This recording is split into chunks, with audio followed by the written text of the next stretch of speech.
அந்த காலத்துல ராஜ்யங்களை ராஜாக்கள் எப்படி காப்பாத்திட்டாங்கன்னு தெரியுமா? வில்லிலிருந்து புறப்படும் அம்பு போல் இருக்க வேண்டும்.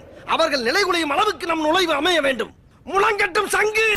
ராஜாக்கள் அவங்க தங்கி இருந்த டெரிட்டரிக்குள்ள எதிரிகள் நுழையாம இருக்கிறதுக்காக அவங்க கோட்டையை சுத்தி மதில் சுவர்கள் எழுப்பி, அந்த மதில் சுவருக்கு முன்னாடி கோட்டையை சுத்தி பள்ளம் தோண்டி, அந்த பள்ளம் ஃபுல்லா தண்ணி நிரப்பி முதலைகளை அதுக்குள்ள விட்டுருவாங்க. அந்த பள்ளத்தை தான் அகலின்னு சொல்லுவாங்க. இது இங்கிலீஷ்ல மோட்னு சொல்லுவாங்க. இன்னைக்கு பல கோடி டர்ன் ஓவர் பண்ணிட்டு இருக்க பிராண்ட்ஸை வளர்த்தி விட்டதே இந்த மோட்டு தான். இந்த வீடியோல மோட்னா என்ன, மோட் இல்லைன்னா உங்க பிசினஸ்க்கு என்னெல்லாம் பிரச்சனை வரும், ஃபைனலி நீங்க ஆரம்பிக்க போற பிசினஸ்க்கோ இல்ல ரன்னிங் பிசினஸ்க்கோ எப்படி ஒரு மோட் செட் பண்றது அப்படிங்கறத இந்த வீடியோ டீடைலா பார்க்கலாம். ஹாய், மைசெல்ஃப் அசோக், உங்க பிசினஸ் கோச். இந்த மோட்டுங்கிறது ஒரு சாதாரணமான வார்த்தையா தான் இருந்துச்சு.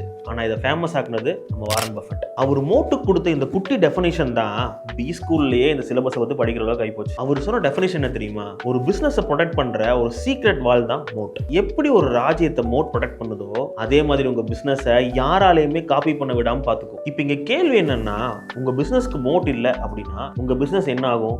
ஒரு குட்டி கதை ஒன்று சொல்லிட்டு ஓடி போயிடும். சரி, இப்போ நீங்கள் ஒரு டீ கடை ஆரம்பிக்கிறீங்கன்னு வச்சுக்கோங்களேன். பொதுவாக என்ன பண்ணுவீங்க? ஒரு லொக்கேஷன் செலக்ட் பண்ணி அங்கே பொருள்லாம் வாங்கி வச்சு வியாபாரம் பண்ண ஆரம்பிப்பீங்க. அப்போது ஆப்போசிட்லேயே உங்களோட டீ கடை ஓப்பன் பண்ணால் உங்கள் பிஸ்னஸ் பாதியாக குறைஞ்சிரும். ஏன்னா உங்கள் கடைக்கும் அந்த கடைக்கும் எந்த வித்தியாசமுமே இருந்திருக்காது. அந்த டைமில் உங்களை மாதிரி ஆப்போசிட்டில் ஒரு கடை ஓப்பன் பண்ணுறாருன்னு வச்சுக்கோங்களேன். அப்போ என்ன ஆகும்? பிஸ்னஸ் பாதியாக உடையும். அப்போது நீங்கள் சர்வீஸ்லேயோ உங்கள் ப்ராடக்ட்லேயோ உங்கள் டேஸ்ட்லேயோ ஏதாவது விதத்தில் அவர்னால உங்கள் ரெப்ளிகேட்டே பண்ண முடியாத ஒரு விஷயத்த பண்ணியிருப்பீங்க தெரியுமா? அப்போ தான் உங்களுக்கு சேல்ஸ் இன்க்ரீஸ் ஆகும். அதுதான் மோட். இப்போ இந்த ஆப்போசிட்ல போட்ட கடையில இருந்து எதுவுமே நீங்க வித்தியாசமா பண்ணலன்னு வச்சுக்கோங்களேன், நீங்க எவ்வளவு ஈஸியா இந்த பிசினஸ்க்குள்ள வந்தீங்களோ அதை விட ஈஸியா இந்த பிசினஸ் வெளியில போயிருவீங்க. இந்த யூனிக்னஸ், அதாவது அந்த மோட் உங்ககிட்ட இல்லைன்னா உங்க காம்படிட்டர் சின்ன அப்கிரேட் பண்ணா போதும் உங்க மொத்த பிசினஸும் கொலாப்ஸ் ஆயிரும். இன்னைக்கு இருக்கிற இந்த காப்பி பேஸ்ட் எக்கானமில அமெரிக்கால இருந்து ஒரு ஸ்டார்ட் அப் காப்பி அடிச்சா போதும் இந்தியால கண்டிப்பா சக்சஸ் ஆயிரலாம் நினைச்சிட்டு இருக்காங்க. ஆனா அப்படி நீங்க காப்பி அடிச்சாலும் உங்ககிட்ட ஒரு யூனிக்கான மோட் இல்லைன்னா உங்களால எங்கேயுமே சர்வை பண்ணவே முடியாது. யூஎஸ்ல ஹெல்ப்னு ஒரு ஸ்டார்ட் அப் இருந்துச்சு. அதோட காப்பி கேட் தான் இப்போ இங்க இருக்கிற ஜொமேட்டோ ஆர் ஸ்விக்கி. ஆனா இனிஷியல்ல பேக் இன் 2015 இந்தியாக்குள்ள மட்டும் ஜொமேட்டோ ஸ்விக்கி மாதிரி 10க்கு மேல கம்பெனிஸ் இருந்தாங்க. For example food Panda, tiny அவல், ரன்னர், இந்த மாதிரியான பிராண்ட்ஸும் இருந்தாங்க. ஒன்னு அவங்க காணாம போயிட்டாங்க, இல்லைன்னா அவங்க காம்படிட்டர் அவங்க அக்யர் பண்ணிட்டாங்க. இதுக்கு காரணம் அவங்களுக்கு மோட் இல்லாதனால தான். அந்த டைம்ல இருந்து இப்போ வரைக்கும் சர்வைவ் ஆனது ஸ்விக்கி அண்ட் ஜொமேட்டோ மட்டும்தான். அந்த டைமில் ஃபுட் பாண்டா கம்பேர் பண்ணும்போது இவங்க ரெண்டு பேர்த்துக்கும் யூசர் பேஸ் கூட கிடையாது. ஆக்சுவலாக ஜொமேட்டோ ரெஸ்டாரண்ட்டோட எல்லோ பேஜஸை தான் ஆரம்பித்தாங்க. அந்த டைமில் ரெஸ்டாரண்ட் ஓனர்ஸ் கூட அவங்களோட ரிலேஷன்ஷிப் ரொம்ப ஸ்ட்ராங்காக இருந்தது. அதுதான் அவங்களோட மிகப்பெரிய மோட்டாக அவங்களுக்கு அமைஞ்சது. ஸோ ரெஸ்டாரண்ட் ஓனர்ஸ் அவங்களை நம்பி மற்ற பிளாட்ஃபார்மை கம்பேர் பண்ணும்போது இவங்க டெலிவரி ஆரம்பிச்சுன்னு ஒன்ஸ் அவங்க டெலிவரி சர்வீஸை ஸ்டார்ட் பண்ணேன்னு இவங்களோட காம்படிட்டர்ஸை கம்பேர் பண்ணும்போது ஓனர்ஸோட சப்போர்ட் இவங்களுக்கு அதிகமாகவே இருந்துச்சு. On the other hand Swiggy அந்த டைமில் எல்லாருமே மேப்பில் அட்ரஸ் டைப் பண்ணி தான் டெலிவரி வாங்கிட்டு இருந்தாங்க. ஸ்விக்கி தான் first time pin point location implement பண்ணாங்க. அதுதான் அவங்க மோட். ஸோ இந்த ரெண்டு விஷயம் அவங்கள ஃபுட் டெலிவரி ஆப்ஸ் பபுள்ல இருந்து அவங்களை காப்பாத்துச்சு. இன்னைக்கு வரைக்கும் மார்க்கெட்ல வேற லெவல் ஜெயின்ஸா இருக்காங்க. ஒரு பிசினஸுக்கு மோட்டுங்கிறது கஸ்டமர் ஃபேஸ் பண்ற ஒரு சின்ன பெயின் பாயிண்ட்டையோ இல்ல உங்க ப்ராசஸையோ உங்க ரிலேஷன்ஷிப்போ உங்க ஆப்ரேஷன்லயோ எங்கிருந்து வேணாலும் இருக்கலாம். ஆனா அது அடுத்தவங்களால காப்பி பண்ணவே முடியாத மாதிரி இருக்கும். இன்னொரு எக்ஸாம்பிள் பாத்தீங்கன்னா டெலிகம்யூனிகேஷன் இண்டஸ்ட்ரியில ரெண்டு பேர், யூனினார், இன்னொன்னு ஜியோ. இங்க நிறைய பேர் யூனினார் கேள்விப்பட்டிருக்க மாட்டீங்க. யூனினார் ஃபர்ஸ்ட் லான்ச் பண்ணும்போது ஒவ்வொரு நம்பருக்கும் 10,000 ரூபீஸ் ரீசார்ஜ் பண்ணி கொடுத்தாங்க. ஒரு கோடி நீ பார்த்த ஒரு கோடி. அது லிட்டரலி ஜியோவோட அன்லிமிட்டட் கால்ஸுக்கு ஈக்குவலண்டான ஒரு விஷயம். இது யூனினார்ங்கிற பிராண்டை பட்டி தொட்டி ஃபுல்லா ஃபேமஸ் ஆச்சு. But bad management, financial decision தப்பான எடுத்ததுனால அந்த டைம்ல இந்த ஸ்பெக்ட்ரம் ரேட்னால யூனினார் அவ்வளோ லாஸ் ஆகி இந்தியன் ஆப்ரேஷன்ஸே சரவுண்ட் பண்ணாங்க. இன்னைக்கு அந்த கம்பெனி இந்தியாலே இல்லை.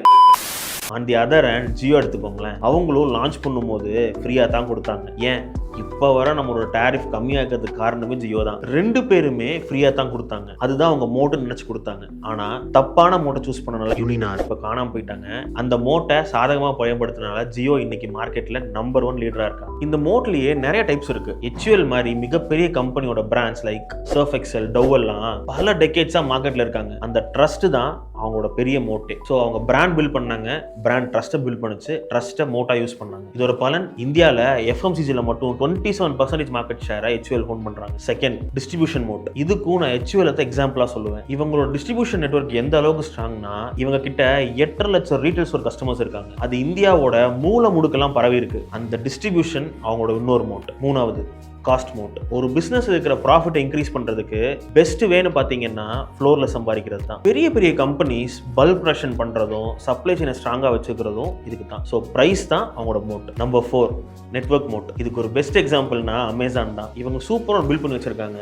அதாவது more sellers more customers, more customers more sellers. இந்த சிஸ்டம்ல கஸ்டமரும் செல்லரும் ஒட்டுக்கா இருக்கறனால ஒருத்தர் வளர்ந்தா இன்னொருத்தர் ஆட்டோமேட்டிக்கா வளருவாங்க. இதுதான் network moat. Finally ecosystem moat. இதுக்கு பெஸ்ட் எக்ஸாம்பிள் வேற யாரும் கிடையாது, நம்ம ஆப்பிள் தான். ஃபோனு, லேப்டாப், இயர்ஃபோன்ஸ்னு day to day electronic usage மொத்தத்தையுமே அவன் ஒரு ஈகோ சிஸ்டமா வச்சிருக்கான். ஒன்ஸ் அதுக்குள்ள ஜம்ப் ஆயிட்டீங்கன்னா வெளியில வரவே முடியாது. இதுதான் ஈகோ சிஸ்டம் மோட். இது மாதிரி இன்னும் நிறைய மோட்ஸ் இருக்கு. உங்களுக்கு ஏதாவது தெரிஞ்சுன்னா கமெண்ட்ல சொல்லுங்க. மேல HUL மட்டும் நான் 2 மோட் எக்ஸாம்பிளா சொல்லியிருப்பேன். ஏன்னா மோர் தென் 1 மோட் உங்ககிட்ட இருந்துச்சுன்னா உங்க பிசினஸ் பயங்கரமா ஸ்ட்ராங் ஆகும். நிறைய இடத்துல லீக்கேஜ் இருக்கவே இருக்காது. ஸோ உங்களை காப்பி பண்றதும் உங்களை ஓவர்டேக் பண்றதும் ரொம்ப கஷ்டமாயிரும். நீங்க ஒரு பிசினஸ் பண்ணிட்டு இருந்தீங்கன்னாலோ இல்ல பிசினஸ் பண்ண போறீங்கனாலோ நல்லா தெரிஞ்சுக்கோங்க, best product never wins, best product that is protected that wins. Moat build பண்றதுங்கிறது ஒரு நாள்லயோ 2 நாள் நடக்கிற விஷயமே கிடையாது. அது சில சமயங்கள்ல பல டெக்கேட்ஸ் கூட ஆகலாம். பட் ஒன்ஸ் நீங்க அந்த பொறுமையா உங்க மோட்டை பில்ட் பண்ணிட்டீங்கன்னா உங்க பிசினஸ் மார்க்கெட்டை ஈஸியா டாமினேட் பண்ணிடும். ஸோ ஒரு பிசினஸ் ஆரம்பிக்க போறீங்கன்னா